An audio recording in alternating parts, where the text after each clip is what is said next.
Mike Chen.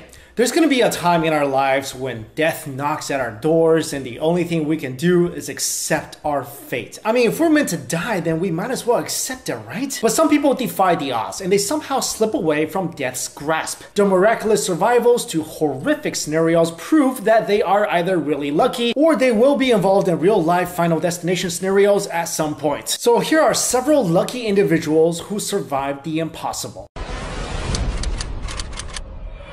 First off, we have the unluckiest guy alive. Franz Selak, a Croatian music teacher, was born in 1929. He survived not one, but 6 accidents that all could have taken his life. His first near-death experience happened in January of 1962 when the train he was riding fell off the tracks and landed in a freezing river. 17 of the train's passengers died, but Selak survived with a mere broken arm and a few scratches. 1 year later, in 1963, Selak was at death's door again. He was riding in a plane and was thrown out due to a door that suddenly blew open. 19 people died from that accident, but Selak survived the fall from the plane because he very cartoonishly landed on a haystack. The third time was in 1966 when Selak was on a bus that once again fell into a river. 4 people died from that incident, but like before, Selak survived unharmed. Then in 1970, his car caught on fire when he was casually driving. Miraculously, he was able to escape the car before the fuel tank exploded and was once again unharmed. In 1973, only 3 years later, his car caught on fire again. And besides burning his hair off, he once again walked away unscathed. Another bus accident happened in 1995. This time, Selak was hit by a bus, but didn't receive any major injuries. Finally, in 1996, Selak was trying to dodge an oncoming truck on a mountain road and it drove off a cliff. His car fell 300 feet and exploded, but somehow Selak was saved when he landed on top of a tree. Number 2, the Lightning Man. Roy Sullivan was a forest ranger in Virginia, and over the course of his 36 years of working as a ranger, he was struck by lightning 7 times and miraculously survived all the jolts. His first lightning strike experience was in 1942 when the lightning hit his leg and chipped off his toenail. The next one struck him in 1969 and it stripped him of his eyebrows and made him pass out. In 1970, a strike hurt his shoulder, and in 1972, a lightning strike set his hair on fire. 1 year later, in 1973, his hair was set on fire once again. In 1976, he was struck by lightning but escaped with an injured ankle. And finally,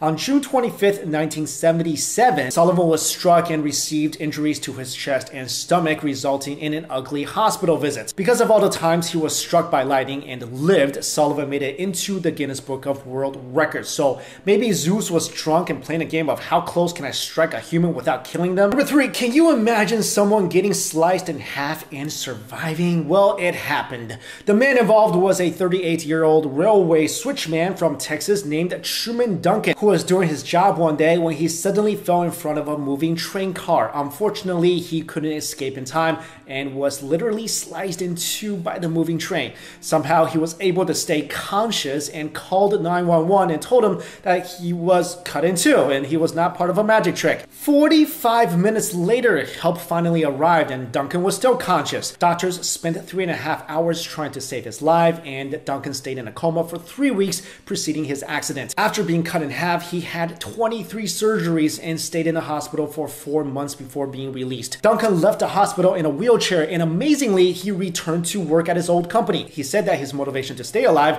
was that he had 3 children and he wanted to see his babies grow up. Next up, we have the Snow Queen herself, Anna Elisabeth Johansson Bagenholm, who was a Swedish radiologist. In 1999, she was on a ski trip and was heading down a steep hill when she suddenly lost control of her skis and fell into a frozen stream. Her upper body fell into a hole that opened up in the ice, and she was trapped under the ice for 80 minutes in extremely freezing water. The ice was almost 8 inches thick and she had no way of escaping. Her feet and skis were above the ice while the rest of her body was underneath. During that time, Anna experienced hypothermia and circulatory arrest. Thankfully, she was able to find an air pocket under the ice, which probably saved her life. This was a really strange case because people aren't supposed to survive being trapped for even half the time she spent under the ice. After she was rescued included more than 100 doctors and nurses, spent 9 hours trying to save her. Anna woke up 10 days later and eventually recovered completely despite a few nerve problems. And finally, number 5, the woman who fell from 33,000 feet.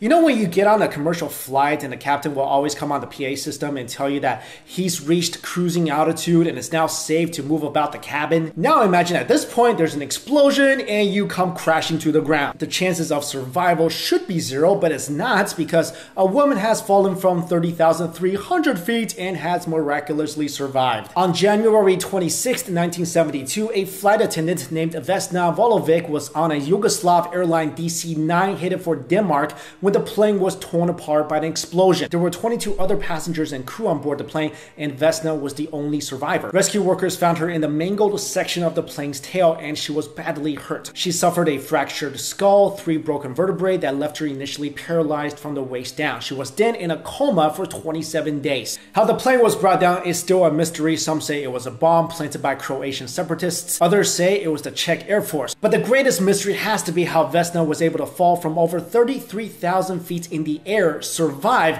and then make a full recovery, and is still not a